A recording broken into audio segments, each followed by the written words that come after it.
mindset. One day I'll figure out these things. It's only been 5 years.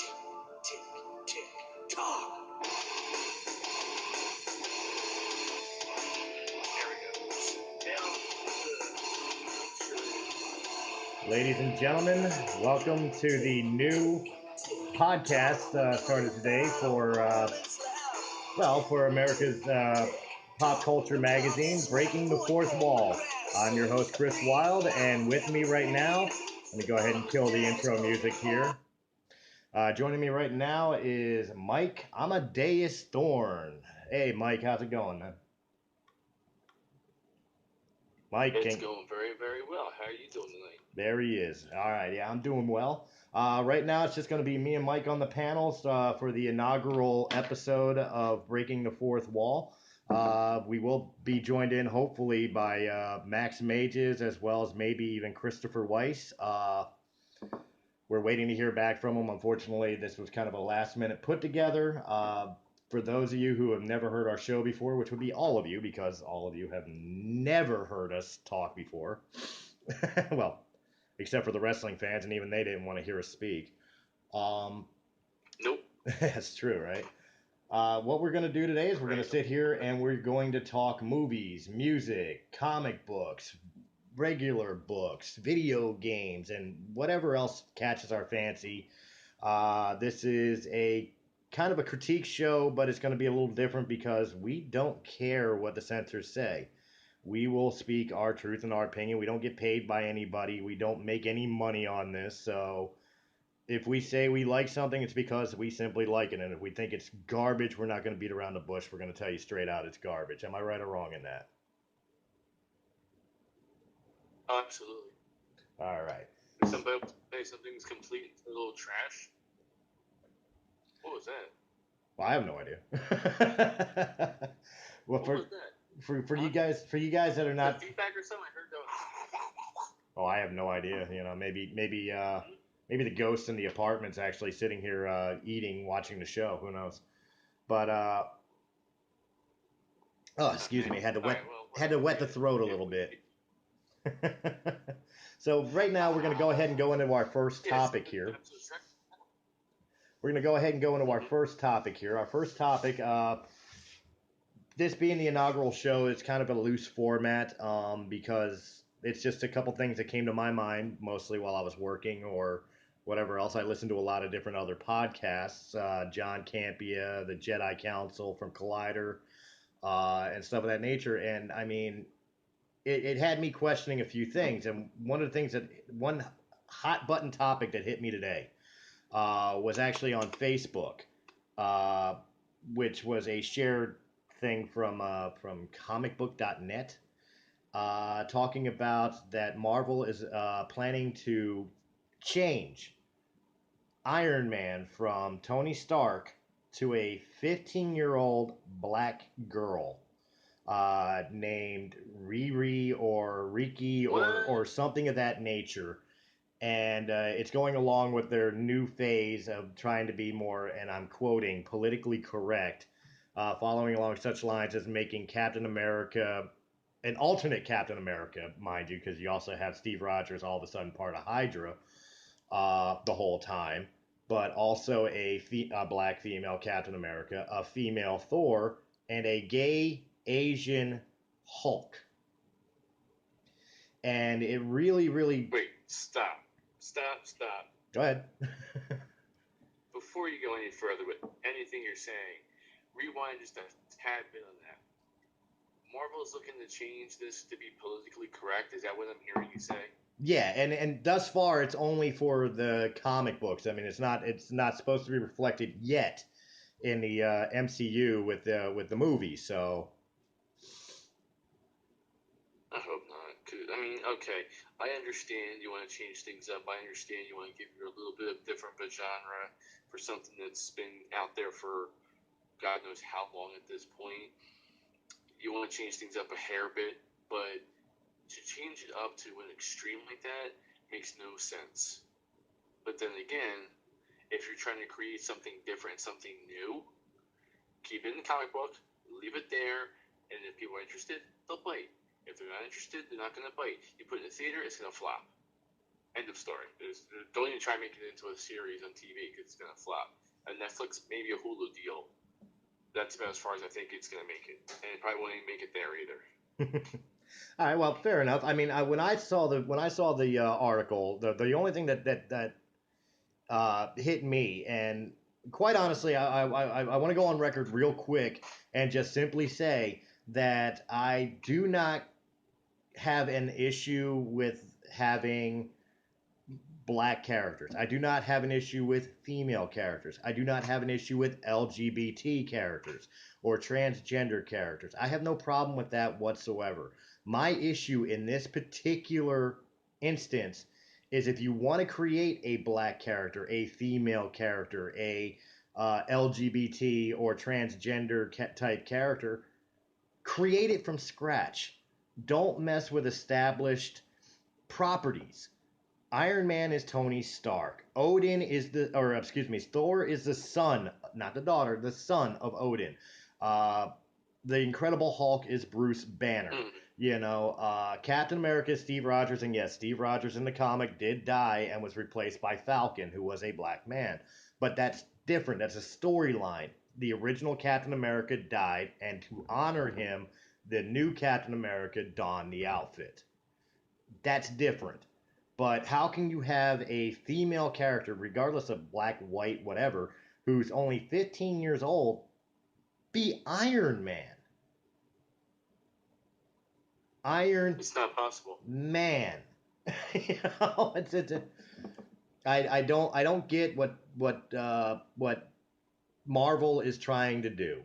I don't see what's so hard about creating a brand new character or a brand new superhero for this character, and of course keep it respectful. Don't make her like Nubian goddess from Eastern Africa and play all the stereotypes, but give her a powerful female persona that is all her own, all original, and your readership or your fan followings, particularly females, could have a positive brand new role model rather than pissing off 3/4 of your clientele because they grew up for 60 years reading about Tony Stark putting on the Iron Man suit. Yes or no? I actually completely and totally agree with everything you said. There is in no way, size, shape, or form am I against anything as far as color, race, creed, what have you, sexual, orientations, preferences.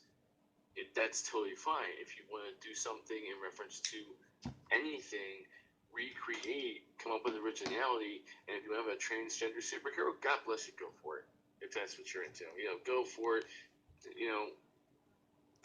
Bruce Jenner, rock on. Have him be the next Supergirl. I don't care. Do whatever it is you want to do, but take something and make something original out of your new idea. You're not going to have a 15-year-old girl, black, white, Puerto Rican, gray, don't matter, be the next Iron person.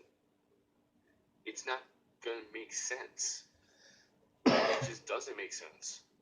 No, you're right, and that kind of started me on something else I was thinking about, and I kind of talked to you on the phone about this earlier.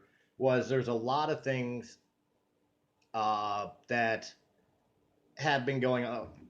Plain and simple, I'm a huge fan of the Game of Thrones series on HBO.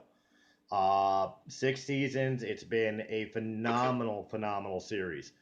It just had its series ender last Sunday, or not series, but season ender. And a lot of people thought this was the best season that Game of Thrones has ever done.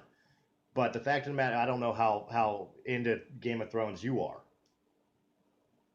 if at all. I'm not saying I'm against it. Just I don't know it. Okay. Well, with Game of Thrones, it's based off of a book written about 20 years ago. Well, 5 books technically, called the Songs of Fire and Ice. And actually, the title for the show, A Game of Thrones, was the title of Book 1. Now, when they did the seasons, they tried to stay very, very true to the books. Well, they changed some things for dramatic effect, and just the typical thing. But by the end of season 5, they had completed all 5 books of the series. And as Okay. such, when they did season 6, the author of Game of Thrones, George Martin, uh, he is still in production of making the book. So season 6 was kind of, on the fly. It was completely on the fly. There was George Martin kind of, gave him some ideas on which way to go because that's where he's going with his book that he's trying to write. But all in all, it was in the hands of the writers and the producers to create season 6.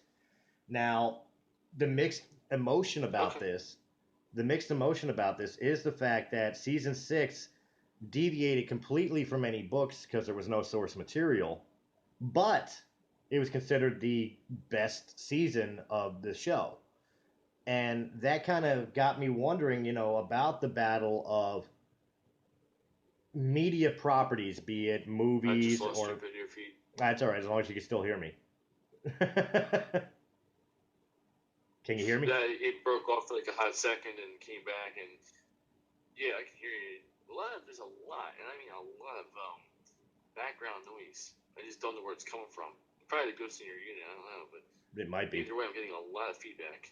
I'm not getting it on this end, so as long as hopefully it's not getting into the recording, we're good. Uh, but Right. Well, we'll find out after this show's over. that's it. When I'm editing and put it up, either you're going to hear very crystal clear, like I'm hearing it, or you're going to hear what Thorne is hearing, which is probably like and all that funny stuff. But Actually, it's exactly what I'm hearing. is it really? But so it got me. It got me thinking about like properties that people feel have deviated from their source material, be it comic book movies as opposed to comic books, be it like Star Wars and Disney taking it a different direction from the expanded universe, Game of Thrones and anything of that nature. Even movies like 50 Shades of Grey. Now, my girl's mother read that book, and like typical women, they fucking loved it. I don't get it. To me, it was just hard. Yeah, everyone alive. It was porn. It was porn. Let's call it what it was. It was porn. Men have been downgraded forever by women because of watching or watching porn or reading Playboy, and then they're gonna sit there by poolside reading this filth book, which became a movie. And a lot of people were pissed about the movie. That's from Academia. And a lot of people were pissed because it deviated from the book. And well, quite honestly, I've never read the book and I've never seen the movie. I've had no interest in either. But I gotta imagine if it's anything like I've heard, there's no way they could do the movie unless it was rated triple X. I mean, which wouldn't be in theaters. So. Well, they made a movie, and then obviously it worked. Yeah, so they made worked. Doesn't mean it worked. That's it. It was over. It worked. It sold millions of dollars of tickets. Well, you're a Star Wars fan. I'm a Star Wars fan, so we'll start with that there. As far as like books deviating from or movies deviating from books, you have George Lucas who created this phenomenon. Okay, let's go to that. You have George Lucas who created this phenomenon known as Star Wars. Spectacle, yeah. American folklore, what have you, and he created episodes 1 through 6. I'm not going to bother arguing which one was better because I know everybody hates the prequels and Jar Jar Binks and midichlorians, so I'm going to leave that alone. That's open for interpretation, but the creator created episodes 1 through 6. After episode 6, back in 1983, there was no Star Wars up until 99 when he decided to do the prequels. There was no Star Wars except for a book deal Lucasfilm had with Del Rey Media. And Del Rey Books and Del Rey Media released hundreds upon hundreds upon hundreds of material telling a story of Star Wars from the ending of Return of the Jedi well into Luke's grandchildren's stories and stories back from beginning of Phantom Menace to the beginning of the original Republic 10,000 years ago. some books were phenomenal, some were terrible, but they were very, very much loved and received by the Star Wars fan base community. And then in 2000, I want to say 2014, George Lucas sold Lucasfilm to Disney and Kathleen Kennedy. And the first thing Disney turned around and said is the extended universe is no longer canon. We're going to take this a completely different direction. And that pissed off a lot of fans. Not this one, but a lot of fans. Well, here's the question. Here's the question with that. What was the justifying reason or justification, if you will, of the new owner, quote unquote, taking a story and making a quick left turn with it? What was the reason for it? Something totally different, something totally new? That's my take on it, is that they wanted to be able to tell a story that hasn't been told before. And to quote like the public relations guy for Lucasfilm, Pablo Hidalgo, he said, This might be cutting short. his I'm in the room, baby. The extended universe I'm is here. owned by Disney. Go let mommy know you found me. It is owned by Disney, and it is owned by Lucasfilm Limited, and so they could cherry pick from the source material as much as they want. But the fact of the matter is, they wanted to tell a story and create a story that is completely new and fresh. So that way, when you go to the theater and you see the movies, and you go see the spin-off movies like Rogue One, it's not something you've seen or heard before. And I actually agree with that, because I mean, I'm one of those people that have read the books for many, many years. I haven't read all of them, Some of them really pissed me off, like Chewbacca dying by being crushed by a moon. Sorry, spoiler. No, we gotta know. We do have presence of a up and comer. Okay. In the room. So. All right. For folks who don't know, that means we have young ears in the room. Good. The take on Star Wars, the newest one that I have, the movie itself was, you can argue about it all day long. I thought it was a great movie. It made me a Star Wars fan again. Cool. I feel that with what you said, having the new owner decide, let's make a left turn. They kind of made a left turn on a different road, but using the same vehicle as Lucas had. So Lucas, say he's driving a Lamborghini on Highway 55 and doing 80 miles an hour. Well, he just made a sharp turn onto Highway 22. That's fine. He still has that Lamborghini. And he's still driving that thing at 80 miles an hour comfortably. So that's fine. Disney just decided to tell him to pull over. Pull over, give us the car. We're taking it. All right, fine. Here you go. It's yours, whatever story case may be. But I guess what I'm trying to say is they may have taken a left turn. They may have gone a totally different direction, but they're still using the same basic vehicle to travel with that story, to take the Star Wars legacy and move forward with it so they can continue to make movies with it. It's a toast. I don't even want to spoil it, but you know what I mean. Certain people have to end and certain people have to begin. Well, the vehicle. I'll help you. I'll help you with this real quick here on that aspect. Spoiler alert for anybody who has not in the past 6 to 8 months of the Force Awakens being out. Spoiler alert. We're going to talk about what happened in this movie, because by now, if you haven't seen the movie, how can you even call yourself a Star Wars fan? Whether you like it or hate it is irrelevant. It's simply, if you have not even gone and seen it yet or picked it up at Walmart, on sale, and watched this movie, then why are you even interested in a conversation about Star Wars? Go ahead. Say your piece now. No, by all means. I mean, okay, well then, why kill off Solo? no reason really to kill Solo off other than make his son relevant. In which case, his son goes anyway. What's the point? There was no point in that spot. No point in that scene whatsoever other than making the man ultra evil, which he already was. And for the statement that Leia made was bring our son back, okay, great. Let's bring our son back. We all knew he wasn't coming back.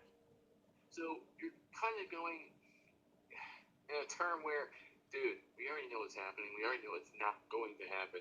You're making Captain Obvious happen in that movie. You knew he wasn't going to, turn face again, if you will. So why even bother wasting time or a script on that particular scene? Bring our son home. Duh! Well, I think with that, I think it's because there's two reasons. One, Harrison Ford wanted Han Solo to pay the ultimate sacrifice back in the days of Empire Strikes Back when Han was frozen in carbonite. Han Solo didn't want, Okay. or Harrison Ford did not want Han Solo revived and returned to Jedi.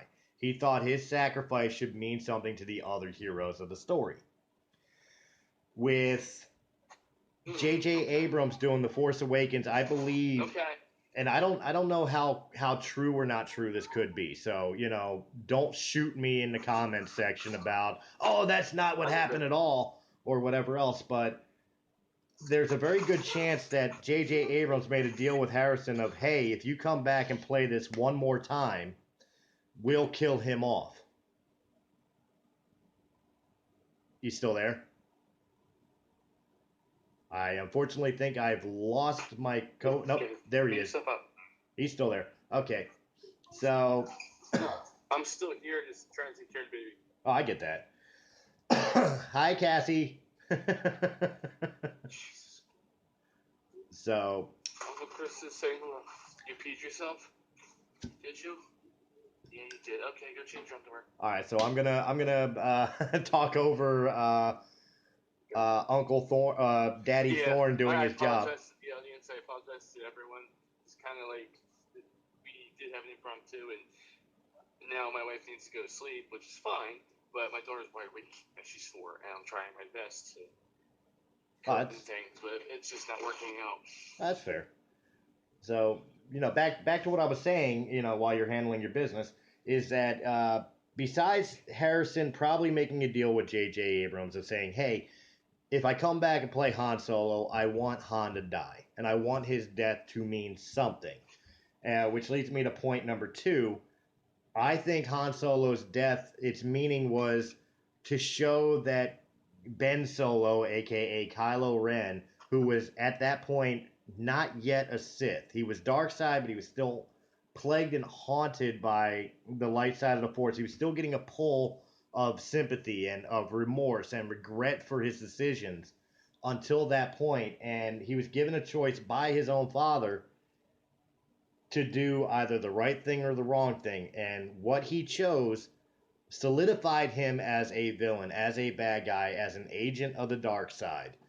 And quite honestly, probably could render him, especially in the hearts and minds of many of Han Solo fans, irredeemable. And the one thing we do have to remember about Kylo is that he may be redeemable. He may be very redeemable, because let's think back. I know I'm going to mention the unholy prequel trilogy here, but Darth Vader murdered every Jedi in the temple, including children. Children. I think that's a little worse than killing Han Solo. Master Skywalker, there's too many of them. What are we going to do? And, But see, did you notice, too, in this movie, though, every single time he would do something, Solo's guy, what was his name again? What? Kylo Ren. What was Solo's kid's name? Kylo Ren. His real name was Ben Solo. Every time Kylo Ren tried to do anything, every time he tried to do something, the first thing out of someone's mouth was, "You ain't Darth Vader." And I went, "Wow." Well, there's only one Darth Vader. Well, that's it, yeah. I'm a huge Darth Vader fan. You can't duplicate him or imitate him. It's just not possible. Well, I hope they can. You can do to duplicate it. I hope they can. I don't know if you've been keeping up with the new movie coming out this December, Rogue One. Rogue One, a Star Wars story. That'd be really nice. All right, it takes place right before if Episode they 4. do it, Right. okay. Let's see, Darth Vader was his own entity. Darth Vader was his own thing, his own phenomena. If they were to do something where another Darth would come into effect, it would have to be pretty damn deep, if you will, and pretty super dark, above and beyond anything that Darth Vader has ever done, to be able to be even more evil or even more powerful. It would have to be 10 times more. Now, the only thing I could think of is that girl becoming a Darth, because she's so damn powerful. Rey? Do you think Rey will turn dark side? Heel. Oh wow. Yeah. Oh well, that's a good point. I mean that is a theory on a lot of social medias that Rey would turn to the dark side and Kylo would actually be redeemed to stop her. So that's a which would make sense because she's so much more powerful than he is. Well, that's fair enough. Think about how much more powerful she was to everybody else. There's your Darth, and that goes also into, if you want to kick back a minute, you mentioned earlier. I know one has nothing to do with the other, but you're talking about how Marvel wanted to do something with already established characters with a different genre of person, different types of person. Well, Disney can take a totally different sex and turn it into something much more than Darth Vader has ever been. And they have it. They have the opportunity to do it. Well, it's actually kind of funny because Am I wrong? No, you're not. And one of the funny fan theories that are going around is the rumor that Rey is not only like Luke's daughter, basically a Skywalker, because that's one of the biggest questions that Force Awakens left everybody is who is her parents? Why is she so strong with the Force? And one of the working theories, I don't know how good it is or not good it is that they're talking about her being a reincarnation of Anakin Skywalker. In other words, a new chosen one. Well, then there you have it right then there. Enough said, enough done. I knew nothing about that whole issue. But then, if that's being said, and I didn't know anything about it, then it'll fall right into it. If you're a Star Wars fan of any kind, you're not going to see it coming, but you will. You just have to give her, the character, an opportunity to just something drastic has to take place where it isn't worth it. It just turns. Maybe she's to, lose a limb or whatever. Maybe she betrays Luke. And remember, there you go. Why not? At the end of Force Awakens, she's there being trained, getting ready to start her training with wordless Luke, the hide and seek champion, who was never seen again until 2 minutes till the end of the movie and never says one word. But maybe she does. Did she actually hand him the saber? Did she actually hand? She handed it out to him, but he never grabbed it. At least not on camera. Okay. I'm still trying to figure out if he even took it from her. Well, I'm still trying to figure out the look he was giving. She never handed it. I'm still trying to figure out the look he was giving, because when he turned around and looked at her in that lightsaber, he had a mixed look of, first off, I definitely saw recognition. So if nothing else, I think she used to at least be a former student of his Jedi Temple that Kylo Ren and the Knights of Ren had destroyed. Okay. I fully believe it, and Force was used to kind of erase her memory of it, which would explain why she knows how to use the Force but doesn't really know she knows. That's my first theory and clue on it. She did right. My second thing is there was heavy sorrow in Luke's face when he was looking at her and looking at that lightsaber. He had this. Knows. Well, he knows who she. I fully believe he knows who she is. and I think he recognizes her, and I think you're right. There may be a little bit of fear there. It may be a fear of her. It may be a fear of what she represents. It may be a fear of thinking to himself, "God, I'm needed again." You know what I mean? Because he ran off after the Jedi Temple was Hey, destroyed and all right, hid himself. There had to have been a reason. here you go. He's fearing and he has to return out of his solitude to redo things, if you will. But what will happen if he does go back and she winds up turning on him? Well, It's already happened where his own father turned on him. well, right, and uh that's pretty much where I'm going with it. You know, is that he knows the Skywalker lineage, and quite honestly, in the Skywalker slash now Solo lineage, he's kind of a rarity. He's the only one who didn't turn. You know, even in the books, so many of the Skywalkers wind up walking the line or crossing the line to the dark side. And Luke is one of those constants that, like, you know what? Watch. Yep. She's gonna turn, and he's gonna have to face her, and she's gonna beat him, which turns for him to go over, for him to beat her. It destroys everything you're creating. If she beats him, which it can happen, if she beats him, that extends movies to unprecedented limits of, well, who is going to beat her? Darth Ray. Who's going to beat, well, I'm not saying Ray, but who's going to beat this new Darth that is more powerful than Darth Vader himself? If Luke is now gone, Han's gone, there's nobody around. Well, Han didn't have the Force, but who has the Force that is going to be able to match up against her? Nobody. Well, see, somebody's going to have it.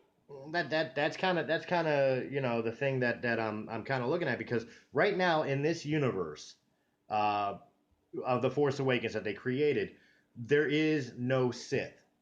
The Sith died with Darth Vader and Emperor Palpatine. Mm-hmm. But Grand Leader Snoke is training the Knights of Ren to be dark side users, not necessarily Sith, but dark side users. Who is Snoke? Is he a Sith and nobody knows it? Is he the reincarnation of somebody, which has been many, many speculative rumors? Is there going to be a new character introduced in 8 with some of the new actors coming in that winds up being a Sith Lord who finishes Kylo's training and actually turns him to an actual Sith Lord? Because right now he's just a dark side user. He's and an apprentice at that, but he's not actually a Darth. He's not part of the Lords of Sith. All right. So instead of the Emperor turning Anakin to Darth Vader, having, for lack of better terms, Darth Ray turning this guy, if you're speaking, which I can't remember his name was, into a Sith, into another Emperor, where the higher up is actually following. She has more power. He follows her, but he guides her in doing it this way. Do that. I said, calm down, calm down. No, you will listen to me. The Emperor followed Darth, but if you remember, the Emperor was so happy when Anakin became Darth because he knew he was stronger than him. Am I wrong? Wasn't Darth stronger? Oh yeah, Darth was the strongest Force user. Well, it depends. If you look at the extended universe, Darth Vader was the strongest one since like Darth Bane and Darth Revan and some of the previous Darths of the stories. If you look at it from the new canon, then Darth Vader was the strongest there ever was. There has never been a Force user like Anakin Skywalker / Darth Vader. Right. And now she'll be the next one. With any luck, this hope, our opinions, anyway, my opinion, this is hopefully, I'm a big fan of the bad guy. To see her turn would be a thrill. Don't know why I'm a big bad guy fan. Just watching her turn would be great, and have her be feared by the top dog and him join her and have no choice, and then they start it basically all over again, just a different gender. Oh my god, that'd be great. You're rewriting everything pretty much all over again. Well, it would. But you're not taking the old story. You're just creating a new one. Well, it would follow old formulas. One thing Star Wars has always been famous for is having that one plot twist, that one twist that nobody saw coming. Yes. And of course, I'm referring back to the end of Empire, where Darth Vader, professes to Luke, Anakin did not get killed by the dark side. I am your father. And it left everybody in shock forever. Oh my God, is he lying? Is he telling the truth? You couldn't wait for Jedi to find out what this deal was. There's a very good possibility they would throw a red herring like that of, even if she's not permanently dark side, maybe she does fall to the temptation and is redeemed in some way in the 9th movie, yet to be titled. It's very, very possible. It's very, very, very possible, and I can buy it for $1 or $2, or maybe movies are $15, right? I don't even have movies that have much theater anymore. Well, I know when I went to. I can definitely buy that. I know when I went to see Force Awakens, I spent $20 on my ticket, but that was for like IMAX viewing, so give or take. Okay, so you went for a big thing. Well, I waited for it's Star Wars. Watched it there and enjoyed it. Well, it's Star Wars. I had to see the big thing. You know what I mean? But again, I lost my interest in Star Wars and then regained it with that movie. So that must tell you how good it is. That's exactly it. And I was going to state that. I was going to state that is that you were somebody who was as much as me, a huge Star Wars fan. I remember your old apartments back in our early 20s where you had like Darth Vaders everywhere and everything of the nature. And then all of a sudden one day you were just like, I'm over Star Wars. And then when I came to you about this idea about doing this podcast, I'm like, well, we'll talk about everything. We'll talk about this, that, and the other. Don't worry, I'll be kind of light on the Star Wars. I know you're not into it anymore. And you're like, actually, I saw episode 7 and... So, I mean... It was good. If there's not a testament for episode 7 being a decent Star Wars film, that's it right there, is it redeemed an old fan. So... Yeah. You did redeem an old fan, definitely. But, yeah, so, I mean... Kind of like,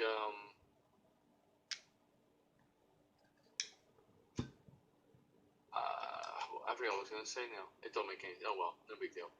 Well, getting back on topic at hand, though, because we kind of went off on a Star Wars rant, is I wanted to get your opinion and your view about when intellectual properties, franchises, be it TV, be it movies, or whatever that is based off of a book or some sort of source material. What's your view about it deviating from it? Is that a good thing or a bad thing? Do you feel that it depends on the book that it's coming from? A perfect example, I would say, a bad example would be Battlefield Earth, which was a phenomenal book by L. Ron Hubbard. I mean, it was good enough to inspire a crazy religion in Scientology. I don't care if I insult any Scientologists, dude. But it was the point being is it was a wonderful book, but that John Travolta movie was garbage, absolute garbage. It was more than just it was less than garbage. I mean, garbage looked better than that movie did, and to inspire such a belief, and I want to leave it at that word, belief, is crazy. Yes, people have their beliefs and they worship what they want to worship, and God, I believe in God, and I'm not afraid to say how I feel. People feel differently. That's your choice. That movie created an entire belief of Scientology, which makes sense. It makes a lot of sense. But the movie was so horrible. Oh my god, I can't even stop saying how bad that movie was. All right, so how can you create something from that? Oh my lord. Well, if there was ever a movie that I feel deserves a reboot, it would have to be Battlefield Earth because, again, basing on the source material, I've read the book. I read it without going nuts and saying, hey, I want to be a Right. Scientologist, but I read it as a science fiction fan and read it for what it was, a science fiction piece of literature. And quite honestly, the book was beautiful. It was really, really well written. Had a great story to it. A lot more to it than the first movie ever showed. If any series or any movie ever deserved a reboot, I would say it would be Battlefield Earth. But the question I pose to you is, how do you feel about movies, TV shows, video games, whatever, that are based on a book source material, and when they deviate from said book, doesn't matter if it's comic book or short story or All right. How I feel. Okay. Because I'm not a huge comic book type of person, um, I'm gonna give this the best I can. I have read. You know what? It's been a long time since I've read really any kind of serious books, but all right, here we go. Teenage Mutant Ninja Turtles cartoon growing up, great cartoon. fair enough, yeah, we'll go with And it's that. the only thing I can think of right now off the top of my head. April O'Neil and Casey Jones. I just had this conversation with my wife and kid the other day. This exact conversation about that. When they deviate away from it to change things up, what's the point of making the film if you're going to change the film? If you're going to change things, Megan Fox is whatever you want to call her as she may be, hot, ugly, whatever. To me, she's hot. April O'Neil is not a smoking hot babe. April O'Neil is an Amy Adams type, quirky, cute, girl next door, smaller, red hair, short at that, not the sex appeal thing. Casey Jones was a long-haired guy with teeth missing, a hockey fan, and basically a bum, but defending like a vigilante would defend. Wonderful. The movie made Casey Jones basically a rent-a-cop and made her a reporter as well, but the sexy, hot, I want to be where to have you, to deviate away in that particular movie, I was just saying, okay, let's try to not think about what Casey Jones was back in the day, what April O'Neil was back in the day, and think about just it's Ninja Turtles. Enjoy the Ninja Turtle movie for what the Ninja Turtle movie is. And it was very distracting to have April O'Neil being the sex appeal thing when she's supposed to be a girl next door type thing. Okay, well let's clarify just for people who are listening. And after we clarify, it actually brings in a second question here. You are speaking of the newest Ninja Turtle movies with Megan Fox and the CGI turtles and the Michael Bay films, Yes. basically. You're not speaking of Yes, yes, yes. the Phenomenal movies. you're not speaking of these Ninja Turtles that that The puppetry, no. that were puppeted by Jim Henson's workshop, right? All right. Well, No, that I'm referring to the newest ones that came out. I'm referring to the new ones with Stephen Amell, Megan Fox. I'm referring to the ones that were CGI, like you said. Spectacular, phenomenal, great movies. I can't argue that. The movies were great, in my opinion. I loved them. You just deviated away from the story too much. The puppetry ones from back in the day with Jim Henson, Puppetry Factory, they were very, very good for what they were, but they stuck with what the Ninja Turtles were from the cartoon we watched and loved from back in the day. This new stuff, as great as the movies are, they deviated away a little too much with certain things, and it just didn't make any damn sense. I went, that didn't happen. I don't remember that happening. Who's this guy? right. All right. So that kind of answers the question I was going to ask is which one do you think was truer to the source material, the '90s Ninja Turtles or the modern incarnation? 90s. '90s. Okay. All right. Right on. Yeah, back in the day, the puppetry.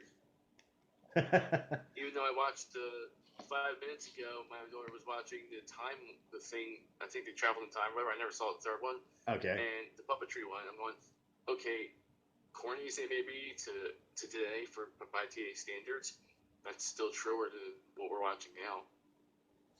But I'm not gonna not watch it because it's not true to the cartoon from 1980, 90, whatever it was. Right. Just not going to steer away from it. Okay.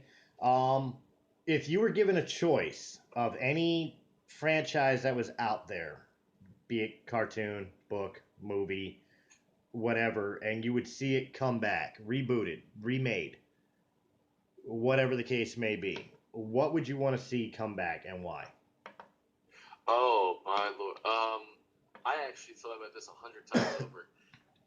I thought about Ghostbusters without women, actually making it, Peter Venkman and Egon and Ray and those guys, the actual Ghostbusters. I thought about remaking that. I thought about Police Academy, but the only two that I could think about remaking it, but in the same breath, why? Well, I What's the mean, to point? introduce it to a new audience. I mean, you're mentioning things like Police Academy. There's many people who could be even listening to this podcast right now have no idea about those movies. They were made in the '80s, starring Steve Guttenberg and and stuff of that nature. And these are people, actors that you and I grew up with and thought they were hilarious, thought they were great movies. But they are kind of dated. You can't sit back Yeah, now and watch them and get the same sense of real life mixed with comedy as you could 20 years ago when you watched these for the first time. You know, good point. No, you have a very good point there. I mean, I would love to see Ryan Reynolds play Mahoney. Ryan Reynolds is Mahoney, Quick wit, wisecrack mouth. so you want to see Police Academy go hard R rated. Yeah. Sure, why not? I mean, it was hysterical then. It was, I'm sure it'd be funny now, but to you know what though? Think about this. Let me ask you a question. All right, I'm listening. Do you feel, in your opinion, do you feel that with the way times have changed, uncontrollably, of course, that our world, our society as we know it, has gone one way too sensitive to everything, but has yet going to the extreme of hardcore appeal of sexual things, whether it be a hot chick, a hot guy, transgender, whatever it's going to be, video games, you know what I mean? That kind of thing.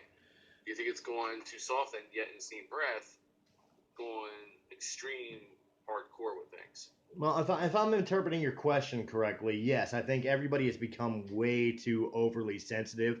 To steal a quote from a good friend of both of ours, DC Lori, I'm offended at how easily Mm-hmm. people are offended.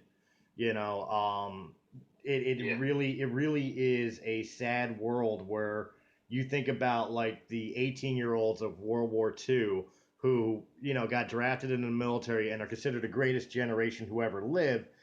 Storming the beaches of Normandy and everything else, and being the types of people that we all grew up envisioning ourselves to be. And then you look at the Yeah. kids nowadays, and 18-year-olds need safe places because words hurt. Mm-hmm. I mean, life sucks. Get a helmet. You know, Yeah. there things are not going to go your way. Words are going to hurt. Your feelings are going to get hurt. Things are going to suck more often than they're going to be great. But how you suck up and deal with it is what really defines you as a human being, as opposed to, well, I don't like it, so make it go away. You can't live Mm-hmm. like that because you create a world. And I'm trying to censor myself because I know your daughter's still in the room, but Yeah. Can't get her just yet. you're creating a world of Marys, and I'm I Yeah. forgive me if I sound like I'm picking on the women here, but I'm also speaking for women as well. But on the Wusses. opposite wusses, yeah. But on the opposite end of the coin, when you're speaking about like becoming more hardcore about certain things and everything else, I think the reason of being is because this generation, which I don't know who originally dubbed the phrase, but I wholeheartedly believe in it, is calling this generation Generation Me. And the reason that I absolutely agree with that rendition of this generation is it is so materialistic. This Yeah. generation, all they care about is what name brand sneakers and t-shirts they wear, Yeah. what trendy music is the popular style today, what is the trendy word usage. I can only text and speak in emoticons because there is no social construct anymore. Uh, I can't be Well, that friends with you unless it benefits me in some way and you yes. lift me up. Forget if I do anything for you, you've got to lift Yeah. me up. Yeah. It's so self-centered, this generation, and it's sickening. It quite honestly is. It's to me, it's one of them things that kids are so involved in social media. They have their phones in their hands 24/7. They wake up with the phone in their hand. They go to bed with the phone in their hand. They find a way of taking in the shower when they're taking a dump. They have the phone in their hand. It's constant Facebook, this, that, and the third. Whatever happened back in the 90s and the 80s when you and I were in high school in the 90s and you wanted to go talk to a girl. We had a beeper on our side. That was cool then. A beeper, for God's sake. That you still had to go to a telephone to go make a phone call because you got paged or you got beeped. If you're on call back in the day when we were doing, well, we're still doing it, but maintenance, you get a call, you have to find a phone. Well, now we have the luxury of phones, but then it was, hi, my name is, Mike, or hi, my name is, Wild. Hello, I'm Joe. And you have to accept the fact that the girl either going, oh, hello, or, ew, get away from me. You have to accept that. Today, hey, let me get your number. She goes, ew, it's like, okay, fine, piss off then, lady. It is what it is. But they'll go, well, give me your phone. Or let me see you on Facebook. Or you go on Facebook and you see a hot chick or a hot, girl sees a guy, and they friend request them and start messaging them back and forth. That's dating. What happened to going to a movie and getting dinner? Well, come on, you're talking about a world where back when we were looking for people to date. I mean, yet the audience that's listening to us has to understand. Mike and I are both pretty much ready to hit our 40s, if not already in our 40s. I believe you are already I'm 40. 40. That's all Yeah, there is you to it. are I'm 40, 40. and I'm 6 months away. So we're old, okay? We'll just call it simply. We're Speak old. for yourself. All right, and well, numerically, we're old.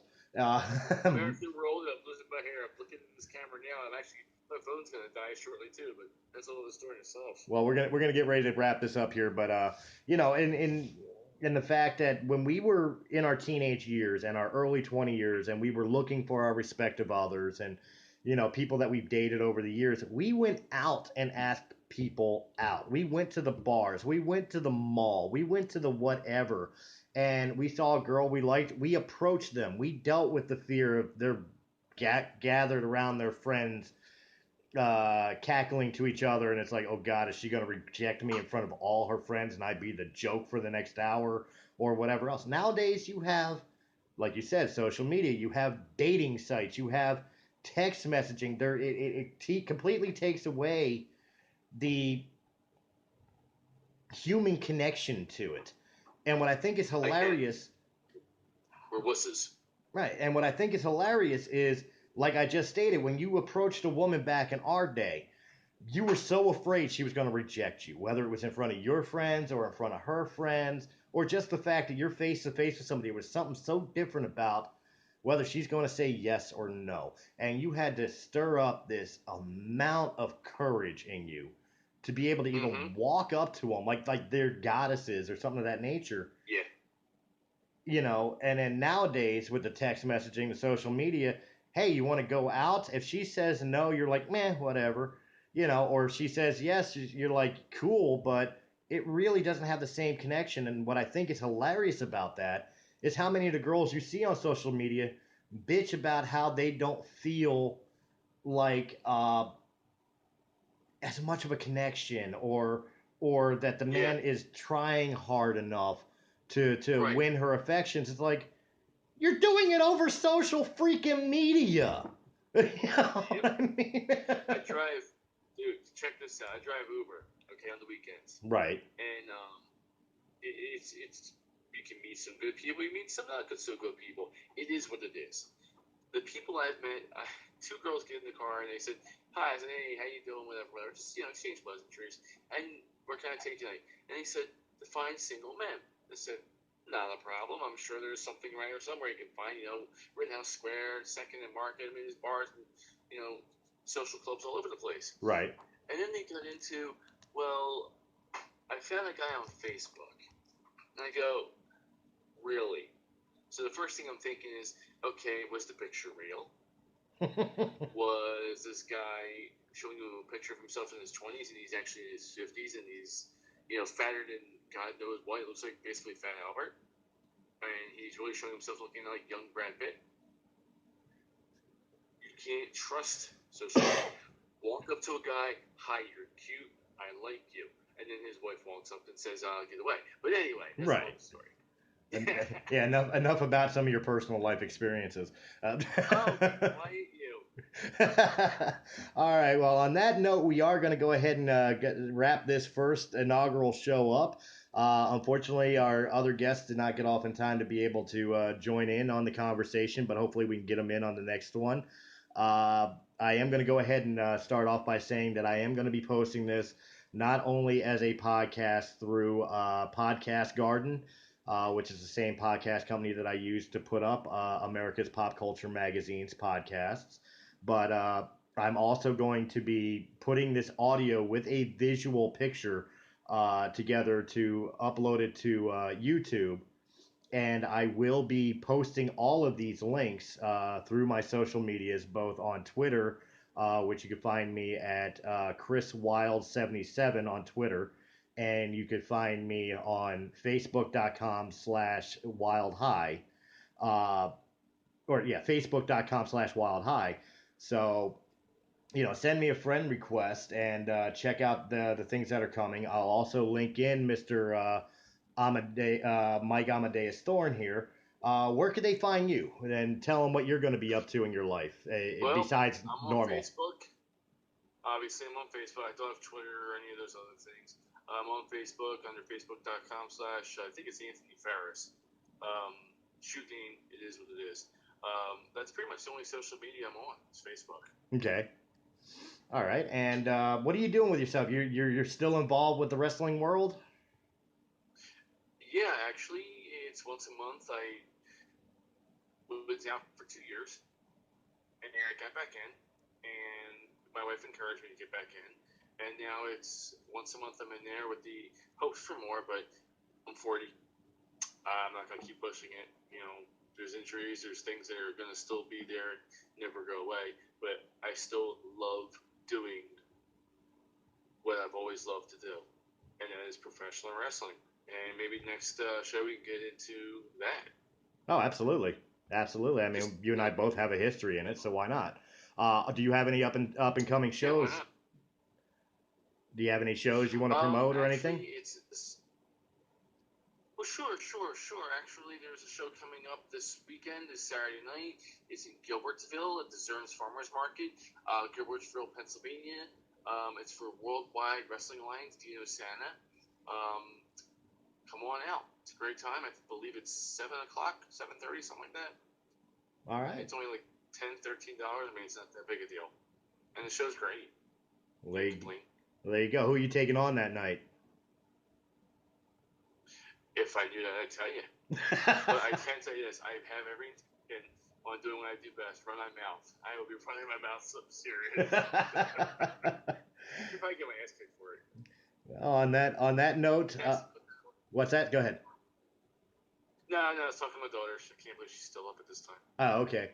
Well, then, on that note, we're going to go ahead and I'm going to thank everybody for checking out this podcast, the inaugural one, first one, 4 more to go this season to see if it's something that I assume Mr. Thorne and I will continue on with. We are also talking about doing another project that deals more in depth with pro wrestling. More details on that to come as we develop it together. Hopefully, we will have more of a round table.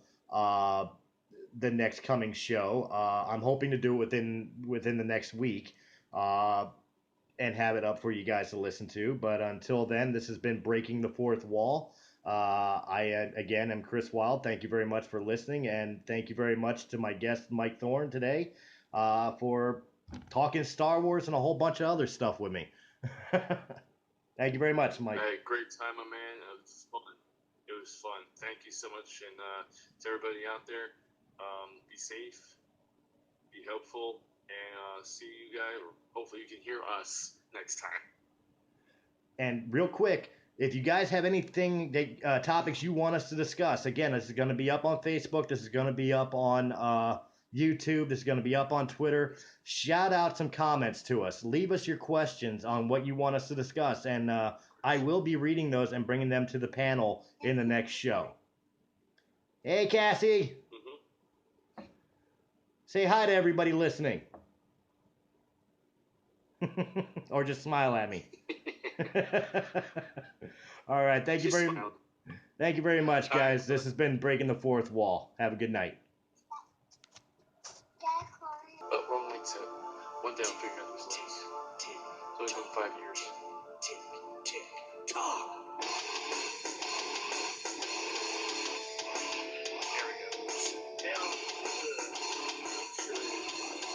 Ladies and gentlemen, welcome to the new podcast started today for America's pop culture magazine, Breaking the Fourth Wall.